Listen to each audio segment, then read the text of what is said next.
ഇപ്പം റംദാൻ മാസമല്ലേ, അപ്പം ഞങ്ങളെ സ്കൂളിൽ നിന്ന് തന്ന കിറ്റാട്ടോ ഞാൻ കാണിക്കാൻ പോകുന്നത്. അപ്പോൾ ഫസ്റ്റ് തന്നെ മുട്ട മുട്ട മുട്ട മുട്ട പിന്നെ കെച്ചപ്പ്, ടൊമാറ്റോ കെച്ചപ്പ് കണ്ടില്ല, ടൊമാറ്റോ കെച്ചപ്പ്. പിന്നെ ഇത് ഏത് ഓയിലാന്ന് എനിക്കറിയില്ല, ഫ്രൈഡ് ഓയിൽ. ഇത് പിന്നെ ഒരു ഓറഞ്ച് പൾപ്പിൻ്റെ ജ്യൂസ്. ഇത് ഇതൊക്കെ പിന്നെ ഞങ്ങൾ കുടിക്കുന്നത്. പിന്നെ ഒരു സ്പഗേറ്റി.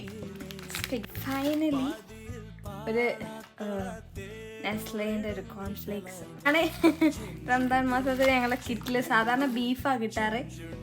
ഒരു 4 കിലോ 5 കിലോ ബീഫ് ഉണ്ടാവാറുണ്ട്. പ്രാവശ്യം ഇവർ ഈ കിറ്റാക്കി. അടിപൊളിയല്ലേ?